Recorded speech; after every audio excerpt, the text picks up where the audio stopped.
Olá, futuros enfermeiros e enfermeiras e técnicos de enfermagem do Brasil, tudo bem com vocês?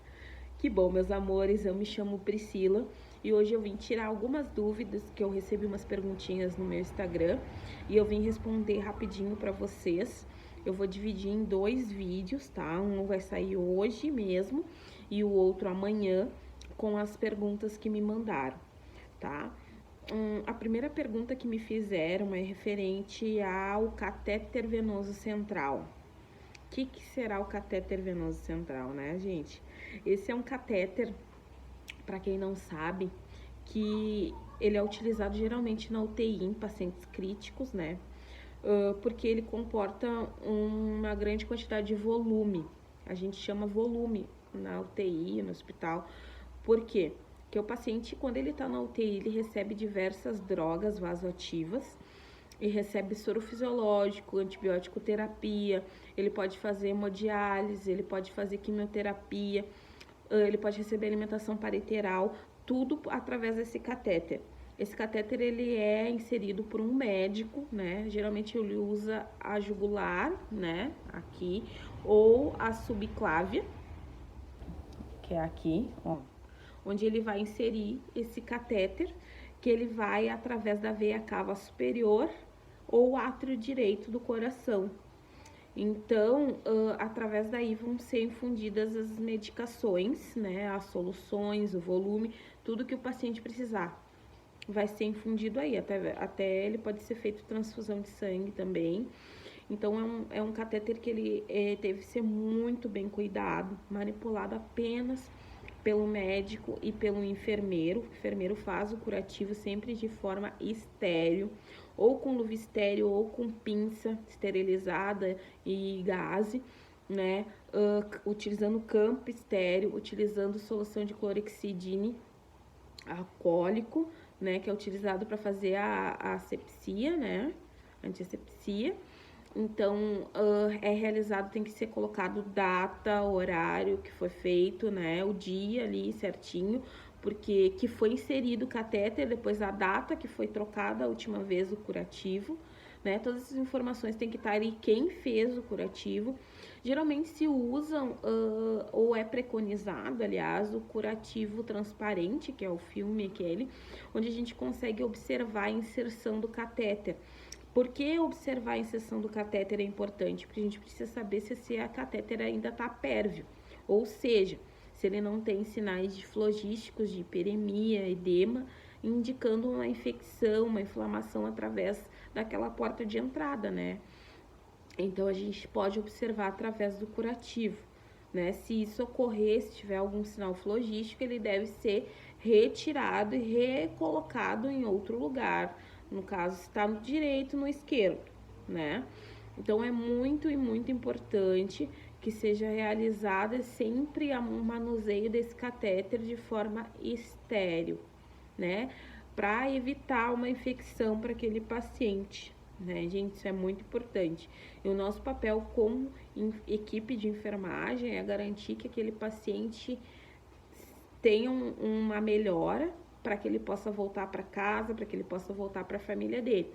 Então, além daquilo que ele veio para o hospital, aquelas comorbidades que levaram ele a estar internado, a gente não pode levar uma bactéria para aquele paciente, para que ele piore o quadro dele. Então, a gente, como equipe de enfermagem, a gente tem que ter esse cuidado bem grande, né? Então, como eu falei para vocês, o catéter é para isso. Outra pergunta que me fizeram foi referente à monitorização hemodinâmica. Ela tem 2 formas, ela pode ser invasiva e não invasiva. Não invasiva, desculpe. A invasiva é a PAM, né, que é a pressão arterial média, que é introduzida através de um catéter por uma artéria, né, onde ela vai captar ali a pressão interna daquela artéria, né, que vai dar ali a pressão arterial média daquele paciente. Outra, eles utilizam a não invasiva, que é um manguito, né, que é colocado no braço do paciente, que ele vai inflar, né, conforme a gente configurar ali o monitor, ele vai inflar e vai dar a pressão arterial do paciente, vai dar a temperatura, vai dar a oximetria daquele paciente, né? A oximetria através do oxímetro de pulso, que é colocado no dedo do paciente, né? De forma que a gente tem que ter um cuidado, né? Que o paciente não esteja com esmalte vermelho, que pode confundir o leitor ali do oxímetro, né? E nos dar, então, uma informação errada, incorreta, né?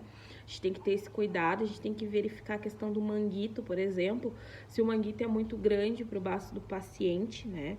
Então, a gente não pode colocar um manguito muito grande, não pode ser um manguito muito pequeno também, porque vão nos dar informações incorretas. Tem que ver se aquele aparelho ele está calibrado. Então, a gente tem que verificar os parâmetros da pressão arterial daquele paciente, né? Mas esse paciente é hipertenso, a gente tem que considerar um limítrofe, né? Digamos, aquele paciente está com a pressão sempre 150/90, né? Um paciente que tem pressão arterial elevada. Então, a gente sabe que mesmo com o uso de medicação, ele tem aquela pressão arterial. Então, até ali, a gente pode considerar para aquele paciente hipertenso uma pressão arterial normal, né? Agora, se aquele paciente tem uma pressão arterial normal, que é vista, por exemplo, 120/90, 120/80, e de repente, do nada, aquele paciente apresenta uma PA de 150/80, 150/90, a gente já sabe que aquela pressão arterial não está normal, né? Então, a gente vai ter que ter um cuidado, ele vai ter que ser medicado, vai ter que ser avaliado, pelo menos pelo médico, né? E verificar se ele continuar mantendo esses parâmetros de pressão elevada, o médico vai prescrever a medicação e a equipe de enfermagem vai fazer, então, a administração desses medicamentos. Então, nosso papel é bem grande aí, porque a gente tem que cuidar dos parâmetros do paciente. Se é um paciente que está internado, então, hoje em dia, que nem os pacientes internados com Covid, que iniciam apenas com óculos nasal, a gente tem que ficar atento à saturação desse paciente. Saturação, então, baixou com oxigênio abaixo de 95, a gente já tem que ficar alarmado, né? A gente já tem que... o catéter nasal, né, o óculos nasal, ele só comporta até 5 litros de oxigênio. Então, a gente pode mudar para a máscara de Hudson, isso é um cuidado que a enfermeira pode realizar, né? O técnico vai reportar a enfermeira e ela vai poder fazer essa troca, então, do oxigênio para a máscara de Hudson, né? Mas o único que vai identificar se o paciente precisa ser entubado ou não vai ser o médico. Então, primeiro vai ser avaliado os parâmetros de oxigênio daquele paciente, de SpO2, né, que eles chamam, e a partir daí o médico vai avaliar e vai ver se precisa ser entubado ou não o paciente. Então, os sinais vitais, temperatura, gente, aquele paciente, se a temperatura dele estiver abaixo de 35 graus Celsius, a gente precisa aquecer esse paciente, pela questão da hipotermia, mais uma vez aí, que é a nossa inimiga, né? E se esse paciente também tiver com a temperatura elevada, hipertermia, a gente tem que ficar de olho também, porque esse paciente, se ele está desenvolvendo febre, ele pode estar, se ele está desenvolvendo temperatura, ele pode estar tendo um quadro infeccioso. Então, todo o sinal vital daquele paciente, ele vai nos contar a história dele, o que está acontecendo ali enquanto ele está hospitalizado. Então, esses parâmetros de sinais vitais vão nos dizer se aquele paciente pode ou não ter alta. Então, a gente tem que ficar de olho nisso, tá, pessoal? Isso é muito importante mesmo. Outra questão que me perguntaram também é, por exemplo, sobre lesão por pressão. Tá? O paciente que ele tem lesão por pressão, a lesão por pressão, ela tem vários graus, né? Ela tem de 1 até 4. Então, é muito importante que se avalie essa lesão, né? Para que não ocorra, para prevenir, a gente deve mudar o paciente de decúbito a cada 2 horas no nosso plantão. Geralmente a gente utilizava na UTI, quando eu fazia estágio, uma luvinha ou de água ou de ar no calcanhar do paciente, no calcanho ali, e uma luvinha de ar ou de água morna nas mãos, em cima e embaixo, para que a gente evitasse essas lesões em extremidades, né? Que é nos pés e nas mãos, no cotovelo. Então, a gente modificava esse paciente de decúbito, virava ele de 2 em 2 horas, né? Então, essa lesão, o que que ela pode acarretar? Ela pode acarretar em necrose, né? Que é a perda daquele tecido. Então, a gente tem que cuidar muito, porque isso acontece muito em UTI. Não só em UTI, mas o paciente que fica muito tempo internado no andar, a gente tem que ter esse cuidado, tá, pessoal? Então, minhas dicas de hoje são essas. Eu vou trazer mais perguntinhas, eu peço que vocês deixem aqui pra mim, que eu venho responder. Quem não se inscreveu no canal, se inscreva, deixe o seu like, ative o sininho. E por hoje é isso. Até a próxima!